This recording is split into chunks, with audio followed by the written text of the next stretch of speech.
My brother-in-law died suddenly, and now my sister and her kids have to sell their home. That's why I told my husband we could not put off getting life insurance any longer.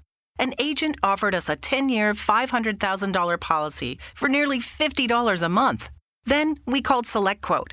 SelectQuote found us identical coverage for only $19 a month, a savings of $369 a year. Whether you need a $500,000 policy or a $5 million policy, SelectQuote could save you more than 50% on term life insurance. For your free quote, go to SelectQuote.com. SelectQuote.com. That's SelectQuote.com. SelectQuote. We shop, you save. Full details on example policies at SelectQuote.com/commercials. My brother-in-law died suddenly, and now my sister and her kids have to sell their home. That's why I told my husband we could not put off getting life insurance any longer. An agent offered us a 10-year, $500,000 policy for nearly $50 a month. Then we called SelectQuote. SelectQuote found us identical coverage for only $19 a month, a savings of $369 a year. Whether you need a $500,000 policy or a $5 million policy, SelectQuote could save you more than 50% on term life insurance. For your free quote, go to SelectQuote.com. SelectQuote.com. That's SelectQuote.com. SelectQuote. We shop, you save. Full details on example policies at SelectQuote.com/commercials. Welcome to Pretty Lies and Alibis. Join us as we seek the truth and travel the long road to justice. What's going on, everybody? Welcome to another episode of Pretty Lies and Alibis. I'm Gigi Fruit Loop. You hit record really quick there. I did, and y'all were going to get to hear all the comments beforehand. I have to say, for you guys that follow the Lori Vallow, Chad Daybell case, Fruit Loop's new background, when she gets up before we go on, it looks like she just portals out. I'm portaling. Yep. I got to get me a portal. So real quick, we want to give a shout out to our sponsor, Too Cool T-Shirt Quilts. You can go to toocooltshirtquilts.com/pretty lies and alibis. Pick out something nice for yourself or somebody you love. Fruit Loop, what can they do? They can take your T-shirts and make them into a quilt that is too cool. Yes, they can. So we are summarizing the big cases we've covered this year since it's almost the end of the year. And today we're going to talk about Victoria Rose Smith, which is a local case for us. Yep. Right down the road. She's actually in jail 7 minutes from my house. Yeah. Heart-wrenching. Oh, it is a terrible, terrible case. I've talked to some of the family members. I know people that know the biological mom. And so it's just terrible. And for those of you who have not covered this, we do have prior episodes where we really take deep dives into all that came before and after this tragedy. But we're going to summarize today. So just to reintroduce you guys or introduce you to this case, 3-year-old Victoria Rose Smith was murdered by her foster mom, Ariel Robinson, on January 14th this year in Simpsonville, South Carolina. Both Ariel and her husband, Jerry, were arrested on January 19th for her death. The cause of death was ruled as a series of blunt force injuries. Yeah. They are charged with murder and homicide by child abuse. So the story goes that originally Victoria Rose and her brothers were removed from the home by DSS a while back before the murders. The mother had been taking all these classes and was submitting to drug tests randomly in order to be reunited with her children. But according to the mom, DSS was changing the parameters and they just drugged the process out for her. I remember one time in an interview locally, she said that, or the family spokesperson had said that she was ordered to go to Spartanburg or somewhere kind of far from Greenville to take a drug test. And she didn't have transportation. So she was trying to, number one, make the court aware of that she didn't have transportation, or was trying to make alternate arrangements. And they just didn't do anything. They just kind of filed that as a no-show. So everything she did, they kind of seemed like they just put her back a step. Yep. And in the end, the children were taken due to lack of proper housing. And the family spokesperson said DSS didn't direct her to any kind of assistance that she could get in the community and basically just told her to figure it out on her own. So the mother felt bullied by DSS to give up her rights to the children. And I mean, it should be noted, they were never physically abused in the home. It was more of just the conditions they were living in. And the mom had, I believe, some addiction issues, but ultimately the goal should be to reunite families. Yeah. And just to be clear, it was Victoria Rose Smith was the youngest, and she had 2 older brothers. Right. Yeah. That were in this home. Right. So when she went to court to get custody of her children, whoever she was dealing with at DSS told her she didn't need an attorney. So she didn't know that she could have an advocate with her or that she even needed one. So she lost custody, which opened the 3 children up for adoption. She said that DSS told her it would just be better for the kids in general, and she trusted them. And the kids were placed in foster care. And before being placed with Ariel and her husband, they were thriving. They were doing great. Yeah. They were happy and healthy. And the last time that she saw her children was in February of 2020. She didn't know that Victoria Rose had been murdered until she saw it on our local news. She almost didn't recognize her daughter because she had lost so much weight. And she did. She looked very frail and gaunt in the Instagram posts that the mom was making that she shouldn't have, but we'll talk about that in a minute. Yep. So the kids were placed with Ariel and Jerry in March of 2020, and the Robinsons had 2 biological sons of their own. And the adoption, ironically, was supposed to have been finalized on January 19th, which is the same day they were arrested for her murder. And Ariel had originally posted on August 15th, 2019 on her Instagram telling her followers that they had planned to adopt a child. And she was matched with a newborn, but the mother changed her mind about adopting the child out. And Ariel already had the nursery and had like a baby shower and that kind of thing. But before they got custody of Victoria Rose and her brothers, she posted a video on her social media not long after saying they wanted to adopt. 4 days later, August 19th, 2019, asking for donations for their desire to adopt, saying her goal was to get $30,000 in donations. And in September, she had raised $2,000 where she asked people, she needed 200 people to donate $10. She said she had complicated pregnancies, but she always wanted a daughter, which is why she wanted to adopt. Yeah. So Ariel Robinson had been on The Worst Cooks in America on the Food Network, and she had won that. She had a large social media presence and constantly posted about their foster journey, which you can't do. We know several friends that foster, and that's a huge no-no. Yeah. Even if they post pictures, they completely have their face covered until that day where it's official.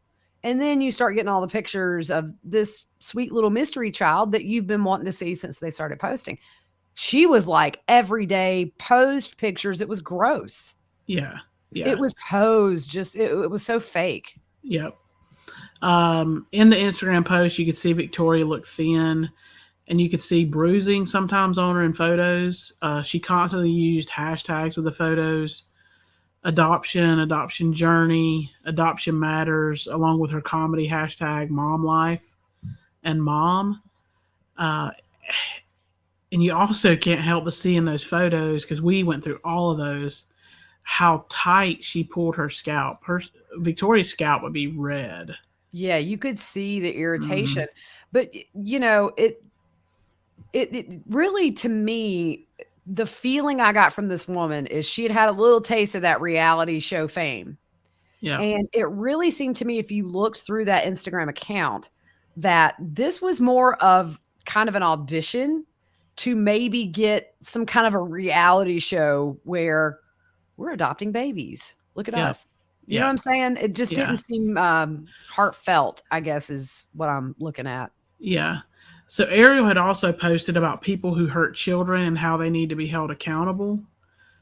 She called Victoria Rose her frenemy and would put Daddy's Girl on pictures of Victoria with Jerry and would say Victoria didn't want her to hold her. She also seemed jealous of her. In the pictures Ariel had with Victoria, they were posed and not natural, and you could see Victoria pulling away from her.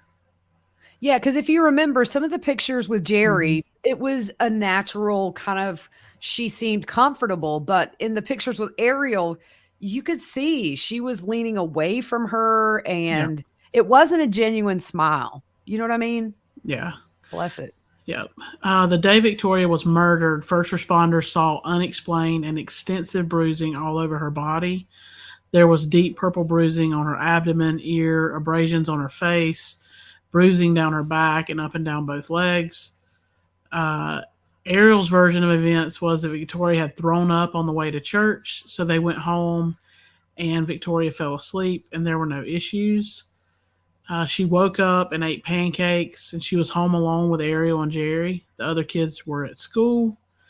Ariel said she gave Victoria water, and Victoria had a stomach ache and said she was cold. Ariel said she put a heated blanket over her, and Victoria went limp. She says she started the Heimlich on her, and we said that was crazy. Yeah. But said it didn't appear to be working, so she pressed on Victoria's stomach and told Jerry to call 911. She says they did CPR until first responders arrived. Initial investigators on the scene asked about the bruising, and she said it was because she was pushing her belly hard. When asked about the bruising on her back and legs, Ariel blamed Victoria's 7-year-old brother, saying he had anger issues and had caused bruising.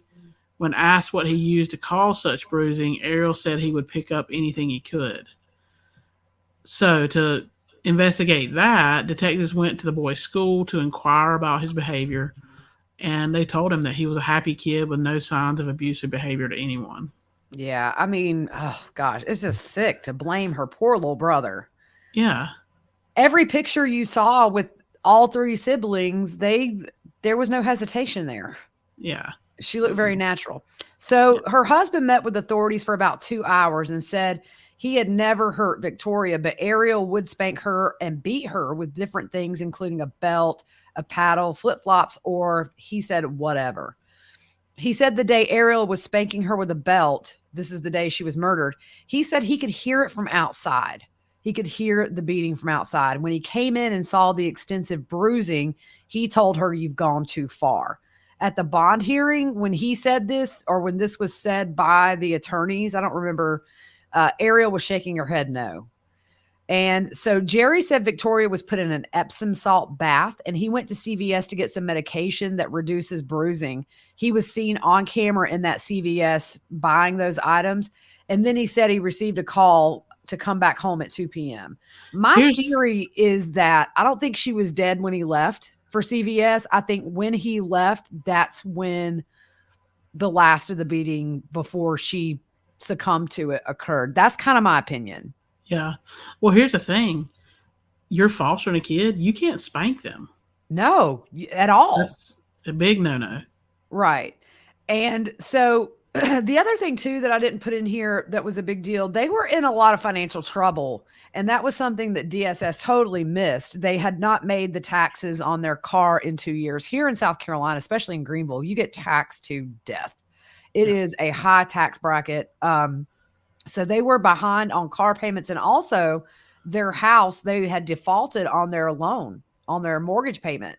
So if DSS had investigated that, they were not the very reason that they took them away from their mother is what they put them in. A situation where that house could have been taken from them. And then these people have 3 foster kids and 2 biological kids. Yeah.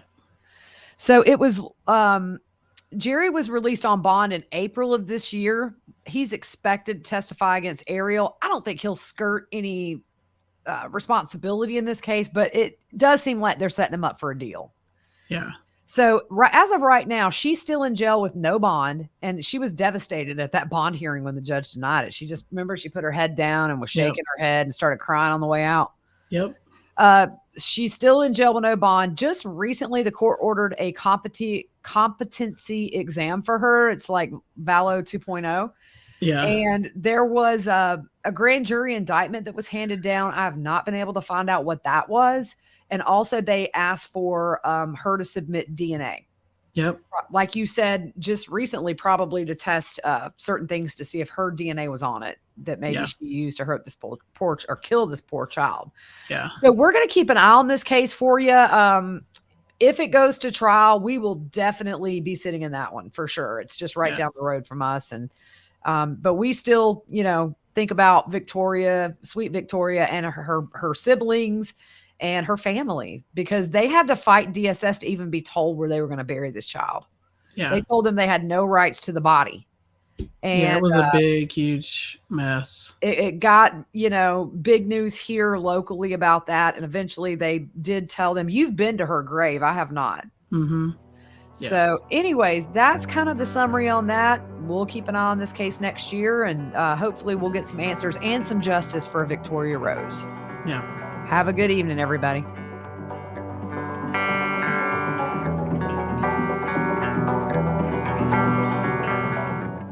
With the Lucky Land Slots, you can get lucky just about anywhere.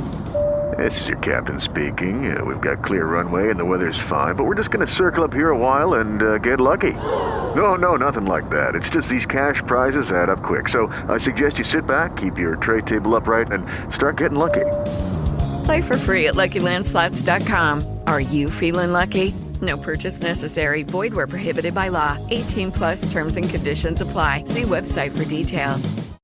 With Lucky Land Slots, you can get lucky just about anywhere. Dearly beloved, we are gathered here today to... Has anyone seen the bride and groom? Sorry, we're here. We were getting lucky in the limo and we lost track of time. No, Lucky Land Casino, with cash prizes that add up quicker than a guest registry. In that case, I pronounce you lucky. Play for free at LuckyLandSlots.com. Daily bonuses are waiting. No purchase necessary. Void where prohibited by law. 18+. Terms and conditions apply. See website for details.